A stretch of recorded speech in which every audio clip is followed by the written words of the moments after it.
नमस्कार बच्चों, आपका स्वागत है कटारिया फार्मेसी के एक और शानदार और बेहतरीन लेक्चर में। आज हम बात करने वाले हैं common IUPAC names of nomenclature. आज बात करेंगे दोस्तों की नामकरण कैसे दिया जाता है, जो कार्बन के ऑर्गेनिक कंपाउंड्स होते हैं उनका नामांकरण कैसे होता है और नोमेनक्लेचर क्या होता है, आईयूपीएसी क्या होता है, सब कुछ आज इस लेक्चर में हम कवर करने वाले हैं।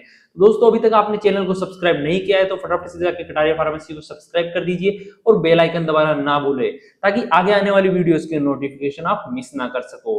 और अगर बच्चों अभी तक आपने हमारे ऐप को विजिट नहीं किया है तो जाके विजिट कर सकते हो। वहां पे सब कुछ नोट्स वगैरह सब कुछ कंप्लीट इन्फॉर्मेशन आपको मिल जाएगी और नए बैच आने वाले बैचों के बारे में भी इन्फॉर्मेशन वहां पे आपको मिल जाएगी। और अगर आपने अभी तक कुछ भी परचेज नहीं किया है, परचेज करके देखो बच्चों, काफी अफोर्डेबल प्राइस में आपको नोट्स वगैरह वहां पे मिल जाएंगे, ताकि आप आसानी से सब कुछ कवर कर सको। और जो सेकंड सेमेस्टर पढ़ा रहे हैं उसका भी बैच आपको वहां पे मिल जाएगा। उसके अंदर क्या मिलेगा बच्चों, आपको complete notes, PDF notes, easy language में शॉर्ट नोट्स, ताकि आप जल्दी से उसको कवर कर सको। और लेक्चर वगैरह, एक्स्ट्रा लेक्चर्स वगैरह भी वहां पे मिल जाएंगे आपको। तो बच्चों, आज हम स्टार्ट करते हैं आईयूपीएससी नोमेनक्लेचर, या जानते हैं कि आईयूपीएससी के द्वारा नोमेनक्लेचर कैसे दिया जाता है ऑर्गेनिक कंपाउंड्स को।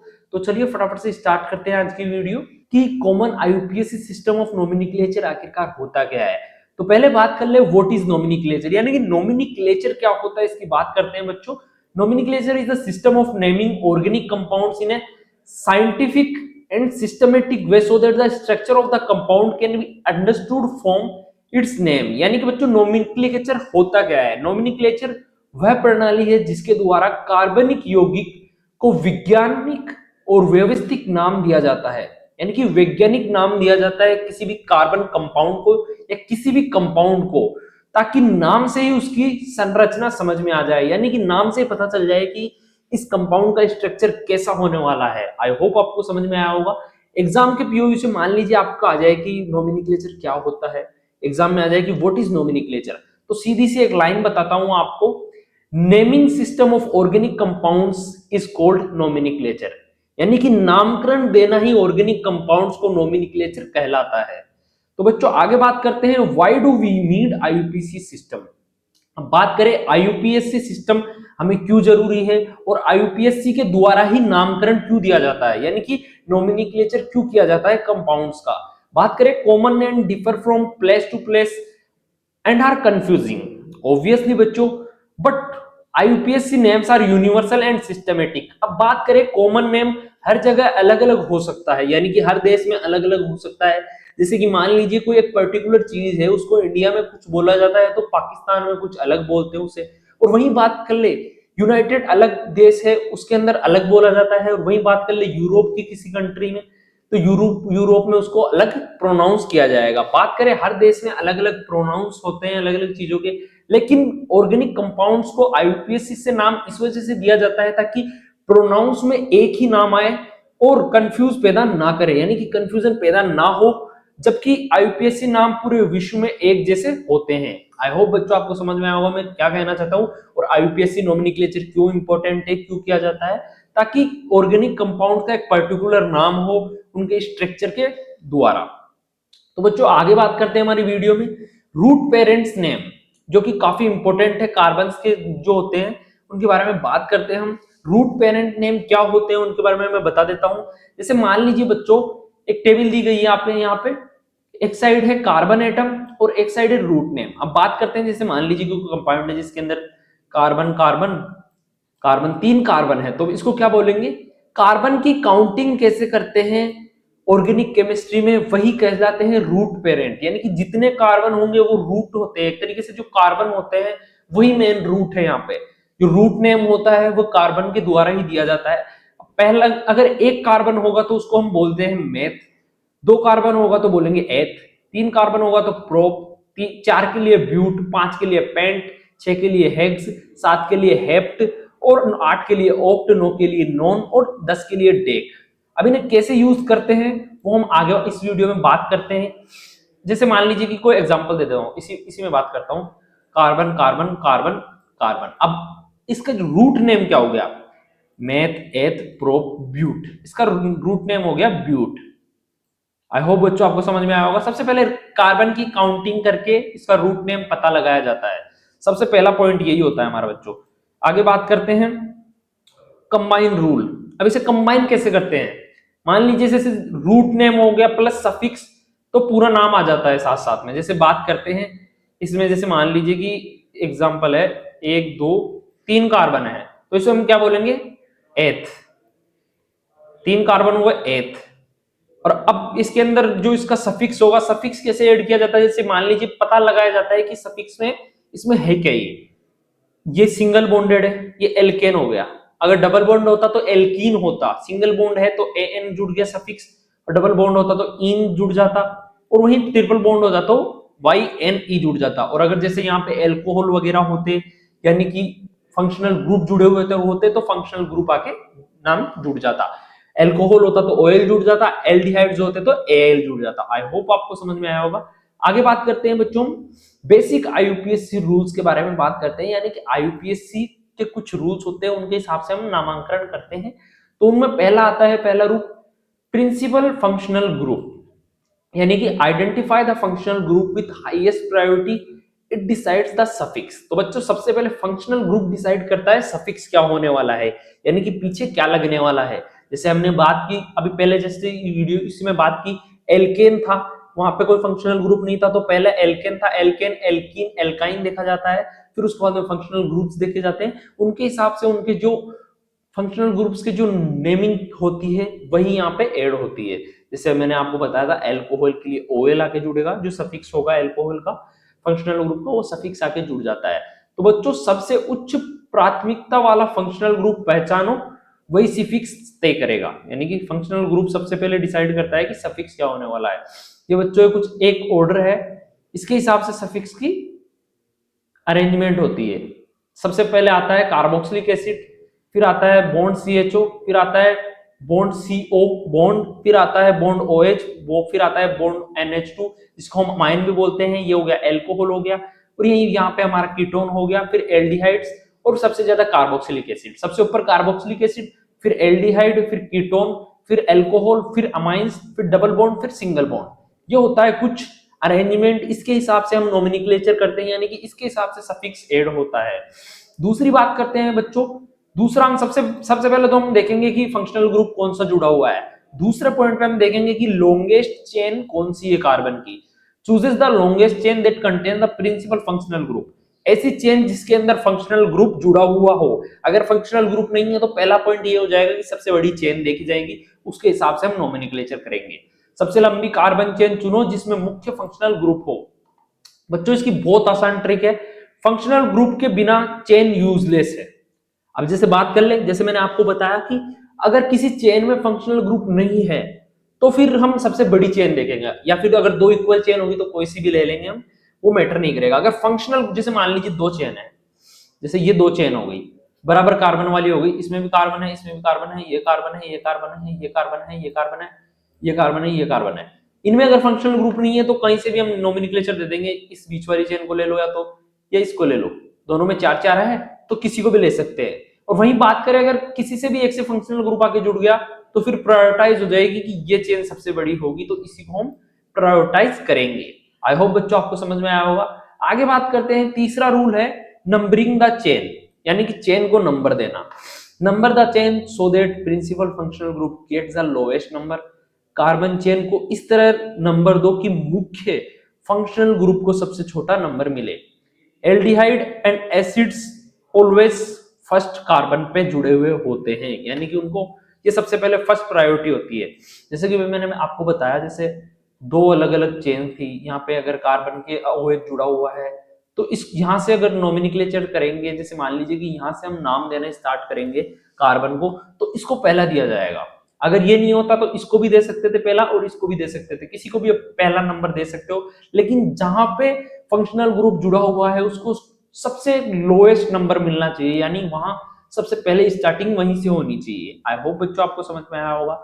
आगे बात करते हैं हम, हमारा चौथा रूल है substituents. Name substituents and mention their position. अब सब्स्टिट्यूएंट्स अगर जुड़े हुए हैं कार्बन चेन पे तो सब्स्टिट्यूएंट्स का नाम लिखो और उनकी जो पोजीशन, यानी कि कौन सी पोजीशन पे वो जुड़े हुए हैं वो भी हमें मेंशन करनी होती है। सब्स्टिट्यूएंट्स का नाम और उसका स्थान बताना होता है नोमेनक्लेचर के अंदर। फॉर एग्जांपल CH3 को हम बोलते हैं मेथाइल सब्स्टिट्यूट। वही बात करें Cl जुड़ा हुआ है तो वो हो गया क्लोरो। आई होप बच्चों आपको समझ में आया होगा। मैं एक एग्जांपल से आपको समझाता हूं। जैसे मान लीजिए कि मैथ यहाँ पे ये जुड़ा हुआ है, CH3 जुड़ा हुआ है, या फिर इसको हटा दो यहाँ से, एक सेकेंड, मिड में जोड़ते हैं। ये तो अभी आप बोलोगे कि सर ये तो नॉर्मल सा हो गया। नॉर्मल सा नहीं, हम थोड़ा सा टिपिकल लेंगे। जैसे मान लो यहाँ पे जुड़ा हुआ है Cl जुड़ा हुआ है, अब इसको कैसे देंगे, मैथ एथ प्रोप। अब ये हो गया प्रोपेन, प्रोपेन हो गया ये। अगर नॉर्मली अगर वो नहीं जुड़ा हुआ होता Cl तो ये हो गया प्रोपेन। अब इसको नोमेनक्लेचर कैसे देंगे, 1-2 पोजीशन पे Cl है। अब बात करेंगे 2 क्लोरो प्रोपेन, इसको बोलेंगे 2 क्लोरो प्रोपेन। यानी कि पहले तो हो गया उसका नंबर कौन सी पोजीशन पे है, और जो हमारा सब्स्टिट्यूएंट जुड़ा हुआ है उसका नाम, और फिर जो हमारा रूट नेम है वो, और उसके बाद में एंड में सफिक्स, यानी कि सफिक्स जो एन हो गया, यानी एल्केन हो गया। ये एल्केन ग्रुप है तो यहाँ पे एल्केन हो गया। अगर फंक्शनल ग्रुप जुड़ा हुआ होता तो उसका सफिक्स होता। आई होप बच्चों आपको समझ में आया होगा। आगे बात करते हैं हम बच्चों 5वें रूल के बारे में, असेंबल द नेम। अब 5वें रूल के बारे में बात करते हैं। पहले आते हैं बच्चों नंबर, जैसे कि मैंने आपको बताया अभी 2 हो गया हमारा। फिर आ गया हमारा सब्स्टिट्यूएंट जो कि क्लोरो है था। फिर आ गया हमारा पेरेंट नेम, प्रोपेन था, प्रोप, और जो हमारा सफिक्स था यानी कि ANE। आई होप बच्चों आपको समझ में आया होगा कि हमारा नोमेनक्लेचर कैसे हुआ। अगर नहीं आया तो आप एक बार वापस से देख सकते हो, बहुत आसान है। आगे बात करते हैं बच्चों, जो हमारा 5वां पॉइंट है वो है open chain compounds up to carbon 10 तक। जैसे फॉर एग्जांपल C10 एक जैसे कार्बन चेन है, C1 2 3 4 5 6 7 8 9 10, उसको कैसे नोमेनक्लेचर किया जाता है उसके बारे में बात करते हैं। जैसे मान लीजिए कि जैसे ओपन चेन हो गई, 1 carbon 2 carbon 3 carbon 4 carbon, 4 carbon की चेन है, वो हो गए एल्केन्स। जनरल फॉर्मूला होता है एल्केन्स का CnH2n+2। अब बात करें N का क्या है यहाँ पे, अब हाइड्रोजन कैलकुलेट करने की, सर इसमें कितने हाइड्रोजन होंगे, तो अब हाइड्रोजन कैसे कैलकुलेट किया जाएगा इस फॉर्मूले से। एल्केन है तो Cn कितने हो गए यहाँ पे 4, H2n कितने हो गए यहाँ पे 1 2 3 4 इंटू 4 प्लस 2, ये हो गया हमारा C4H10। आई होप बच्चों आपको समझ में आया होगा कि ये जनरल फॉर्मूले से हम इसका जो नेम होता है यानी कि स्ट्रक्चर फंक्शन होता है वो कैसे कैलकुलेट करते हैं, यानी कि इसका ये कितने कार्बन है तो कार्बन के हिसाब से कितने हाइड्रोजन है, कितने हाइड्रोजन प्रेजेंट होंगे, हाइड्रोजन की वैल्यू कैलकुलेट करना डायरेक्टली जनरल फॉर्मूले से कैलकुलेट की जा सकती है। Saturated hydrocarbons with 1 single bonds, केवल सिंगल बॉन्ड वाले संतृप्त यौगिक होते हैं, उनको हम एल्केन्स बोलते हैं। एग्जाम्पल की बात करें आइसोब्यूटेन हो गया हमारा 2 मेथाइल प्रोपेन। 2 मेथाइल प्रोपेन अभी जैसे मैंने आपको बताया मैथ एथ प्रोप। अब इसकी बात करें दूसरे नंबर पे हमारा CH3 जुड़ा हुआ है, तो बच्चों ये हो गया हमारा 2 मेथाइल प्रोपेन यानी कि आइसोब्यूटेन भी हम इसे कहते हैं। आई होप बच्चों आपको समझ में आया होगा। आगे बात करते हैं बच्चों हम एल्कीन्स की, कि एल्कीन्स हमारे यहाँ पे क्या होते हैं। एल्कीन्स होते हैं कि कार्बन के बीच में 2 बॉन्ड प्रेजेंट होते हैं, यानी कि डबल बॉन्ड प्रेजेंट होते हैं कार्बन कार्बन चेन के बीच में, तो उनको हम बोलते हैं एल्कीन्स। इनका जनरल फॉर्मूला होता है CnH2n, 1 डबल बॉन्ड प्रेजेंट होता है जिसके बीच में contains at least 1 carbon carbon bond, जिसमें 2 डबल बॉन्ड होते हैं, यानी कि जिसके अंदर डबल बॉन्ड प्रेजेंट होता है उसको हम एल्कीन्स बोलते हैं। फॉर एग्जांपल यहाँ पे दिया गया है CH3 bond CH double bond CH bond CH3, जिसको हम नाम देंगे ब्यूट, मैथ एथ प्रो ब्यूट, ब्यूट। ये दूसरे नंबर पे हमारा डबल बॉन्ड, यानी कि प्रेजेंट कहाँ पे डबल बॉन्ड जहाँ पे प्रेजेंट होता है उसका भी हमें पोजीशन बतानी होती है कि कौन सी पोजीशन पे डबल बॉन्ड प्रेजेंट है 2, और जो हमारा है जो इन यानी कि एल्कीन है जो सफिक्स है वो एंड में आ जाता है but two in. I hope बच्चों आपको समझ में आया होगा। इसी प्रकार से हम एल्कीन्स का भी नोमेनक्लेचर करते हैं, और हमारे अब आते हैं एल्काइंस। एल्काइंस का जनरल फॉर्मूला होता है CnH2n-2। काफी इंपॉर्टेंट है बच्चों, एल्केन का प्लस था, एल्काइन का माइनस है, और वही बात कर ले एल्कीन्स का CnH2n हो गया। बच्चों काफी इंपॉर्टेंट है, एल्काइंस में ट्रिपल बॉन्ड प्रेजेंट होता है।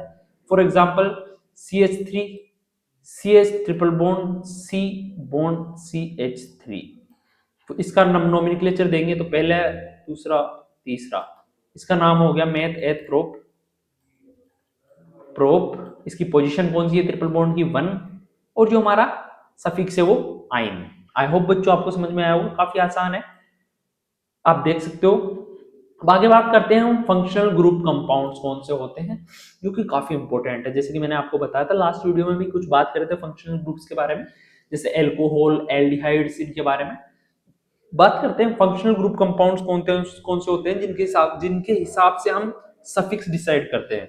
पहला आ गया हमारा एल्कोहल, जिसका सफिक्स होता है यानी कि एंड में लगता है OL। If multiple functional groups और to show positions butane two ol. अब बात करें बच्चों मैथ, एथ, प्रोप, ब्यूट। अगर मान लीजिए कि जैसे दो फंक्शनल ग्रुप्स है तो उसकी जो पोजीशन शो करनी होती है हमें OL की, तो वो कैसे करते हैं। जैसे मान लीजिए कि यहाँ पे OH जुड़ा हुआ है। अब बात करते हैं कि इसका नोमेनक्लेचर कैसे हो। जैसे ये 1 पे आ गया, ये 2 पे आ गया, ये 3 पे आ गया, ये 4 पे आ गया। अब जैसे बात करते हैं इसका नोमेनक्लेचर कैसे करें। ब्यूटेन, ब्यूटेन और 1-2 पोजीशन पे हमारा ओल है, टू ओल, क्योंकि सफिक्स फंक्शनल ग्रुप के हिसाब से डिसाइड होता है। इसका कॉमन नेम होता है एथाइल एल्कोहल, एथेनॉल। काफी आसान है बच्चों, डायरेक्ट याद करने के लिए जो एथाइल एल्कोहल है ये डायरेक्ट आप याद रख सकते हो, काफी इंपॉर्टेंट है। इसको हम बोलते हैं ethyl alcohol, ethyl alcohol, math ethyl alcohol, जिसको हम एथेनॉल भी बोलते हैं। आगे बात करते हैं बच्चों, एथाइल एल्कोहल के अलावा दूसरे जो कंपाउंड होता है, यानी कि दूसरा जो हमारा फंक्शनल ग्रुप कंपाउंड है वो कौन सा है। दूसरा है हमारा एल्डिहाइड, जिसको हम बॉन्ड CHO से डिसाइड करते हैं। जैसे मान लीजिए कि ये हमारी कार्बन चेन है और इसके डायरेक्ट CHO जुड़ा हुआ है, तो यहां से हमारा पहला नंबर होगा। ऑब्वियसली जो एल्डिहाइड्स होते हैं इनको फर्स्ट प्रायोरिटी दी जाती है। इसका सफिक्स होता है Al। Aldehyde carbon is always C1 in parent chain. जैसे कि मैंने आपको बताया कि पहले नंबर पे CHO, यानी कि एल्डिहाइड्स को first priority. Example propanal and butanal. अब बात करें बच्चों, जैसे मान लीजिए मेथ, एथ, प्रोपेनल, CHO। अब ये है, जैसे मान लीजिए कि तो इसको दिया जाएगा 1 2 3। इसको फर्स्ट प्रायोरिटी दी जाएगी, यानी कि सबसे पहले पेरेंट कार्बन यही होगा, जहां पे CHO जुड़ा हुआ है वो पहला होगा। इसको हम बोलेंगे मेथ एथ प्रोप, यानी कि प्रोप पैनल, प्रोपेन। और इसका जो सफिक्स हो गया एल हो गया, ये प्रोपेन था, जो सफिक्स था एल्डिहाइड का वो एल था, जो एल एंड में आके जुड़ गया। कॉमन नेम्स एसिटाल्डिहाइड, जिसको हम एथेनॉल भी बोलते हैं, और फॉर्मेल्डिहाइड, जिसको हम मेथेनॉल भी बोलते हैं। अब बात करें एथेनॉल की, मैथ एथ, अगर ये हो गया तो इसको हम एसिटाल्डिहाइड भी बोलते हैं, और मेथेनॉल यानी CHO अगर अलोन है तो इसको हम फॉर्मेल्डिहाइड भी बोलते हैं। आई होप बच्चों आपको समझ में आया होगा। आगे बात करते हैं बच्चों हम हमारे इस लेक्चर में कि हमारा जो आगे आने वाला है वो है कीटोन। कीटोन क्या होता है बच्चों, अगर बीच में C double bond O present है और इधर कार्बन चेन है यानी कि R, और इधर कार्बन चेन है, अगर ये मिड में प्रेजेंट है किसी के, ये दोनों साइड से जुड़ा हुआ है, तो ये कीटोन्स होगा। इसका सफिक्स होता है ON, indicates position butane two on. Common name methyl ethyl ketone for butane two on. अब बात करते हैं बच्चों, जैसे बात करते हैं CH3 bond C double bond O bond CH3 bond CH3, ये 2 होगा बच्चों। अब बच्चों जैसे मान लीजिए कि ये स्ट्रक्चर है आपके सामने, इसको हम नॉर्मल क्या नाम दे सकते हैं, मेथ एथ प्रोप ब्यूट। ब्यूट, इसको नाम हम दे सकते हैं ब्यूट। इसकी पोजीशन कौन सी हो गई, 2, और जो इसका सफिक्स होगा ONE, ब्यूट टू ऑन। और इसको जैसे हम नॉर्मल बोले, कॉमन नेम इसका क्या होगा, ये हो गया मेथाइल, ये हो गया एथाइल, और ये होगा हमारा कीटोन, मेथाइल एथाइल कीटोन। आई होप बच्चों आपको समझ में आया होगा। आगे बात करते हैं हम बच्चों कार्बोक्सिलिक एसिड के बारे में, यानी कि जिसको हम बोलते हैं बॉन्ड COOH, यानी कि ये जुड़ने के लिए तैयार है। सफिक्स होगा इसका पीछे लगने वाला oic acid. Carboxyl carbon is C1, यानी कि उसको सबसे फर्स्ट प्रायोरिटी दी जाती है। जैसे मैंने अभी आपको ऑर्डर बताया था, सबसे पहले आते हैं कार्बोक्सिलिक एसिड, फिर आते हैं एल्डिहाइड्स। तो कार्बोक्सिलिक एसिड को एसिटिक एसिड भी बोलते हैं। एथेनोइक एसिड, जिनका आईयूपीएसी नेम होता है एथेनोइक एसिड। अब बच्चों बात करें बेंजोइक एसिड इज एरोमेटिक, जिनके हम आगे बात करने वाले हैं कि बेंजोइक एसिड कैसे होता है और बेंजोइक एसिड को हम एरोमेटिसिटी कैसे प्रेजेंट होती है। एरोमेटिसिटी होती क्या है वो मैं आगे आने वाली वीडियोस में आपको कंप्लीटली समझा दूंगा कि एरोमेटिसिटी होती क्या है, और बेंजीन कैसे फॉर्म होता है और बेंजीन का स्ट्रक्चर कैसे होता है, सब आगे आने वाले वीडियोस में ऑर्गेनिक केमिस्ट्री में मैं आपको डिटेल में बता दूंगा बच्चों। अभी आपको जितना पढ़ना है उतना आप पढ़ो, नॉमेनक्लेचर के लिए जो रिक्वायरमेंट है वो चीजें देखो, और जैसे जैसे जैसे जैसे हमारी चीजें आएगी हम सारी चीजें कवर करने वाले हैं आगे आने वाले लेक्चर्स में। तो बच्चों बात करें, आगे बात करते हैं हम कार्बोक्सिलिक कंपाउंड्स कौन से होते हैं, साइक्लोएल्केन्स। बात करें कि साइक्लोएल्केन्स कौन से होते हैं। साइक्लोएल्केन्स का मतलब हो गया ring compounds with one single bond, केवल सिंगल बॉन्ड वाली रिंग्स को ही हम साइक्लोएल्केन्स बोलते हैं। अब बात करें साइक्लो प्लस रूट, इसका नॉमेनक्लेचर कैसे होता है, पहले तो साइक्लो आ जाएगा और बाद में जो रूट नेम है उसका वो आ जाएगा। अब बात करें जैसे मान लीजिए कि carbon carbon carbon carbon carbon carbon और कार्बन, 6 कार्बन से मिली हुई है, तो इसका रूट नेम क्या होगा, मेथ एथ प्रो ब्यूट पेंट हेक्स। अब बात करें, सबसे पहले आ जाएगा साइक्लो और इसका रूट नेम हो गया हेक्सेन। काफी सिंपल है बच्चों, साइक्लोहेक्सेन लिख दो, इसका जो नॉमेनक्लेचर हो गया कंप्लीट। कोई ज्यादा माथाफोड़ी का काम नहीं है, कोई ज्यादा लोड लेने का काम नहीं है। रूट नेम हो गया, फिर उसके साथ में साइक्लो ऐड कर दो, साइक्लो रूट नेम, काफी आसान है। आई होप आपको समझ में आया होगा। बात करते हैं सब्स्टिट्यूटेड साइक्लो एल्केन्स कौन से होते हैं। 2 मेथाइल ऑन रिंग्स, यानी कि जैसे मान लो कि एक रिंग पे, इसी रिंग पे 2 मेथाइल है।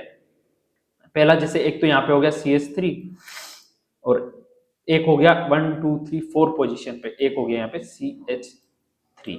अब जैसे इसका नॉमेनक्लेचर कैसे होगा, सबसे पहले जहां पे हमारा सब्स्टिट्यूएंट प्रेजेंट होता है उसकी पोजीशन बताई जाती है, जैसे कि मैंने आपको पहले बताया था, एक हो गया पहले पे प्रेजेंट, एक हो गया चौथे पे प्रेजेंट। नॉमेनक्लेचर दे देंगे, कहां से दे दो, यहाँ से 1 2 3 4, या फिर कहीं से भी दे दो, आप कोई से भी सब्स्टिट्यूएंट से दे सकते हो। वो ऑब्वियसली चौथे नंबर पे आएगा, एक तो आ गया पहले पे, एक दूसरे पे, फिर ये, फिर आ गया कितने हैं, उनके नंबर कितने हैं, 2 सेम सेम है तो डाई आ गया, dimethyl cyclohexane. I hope बच्चों आपको समझ में आया होगा, काफी आसान है। साइक्लिक कंपाउंड्स का नॉमेनक्लेचर तो काफी आसान है।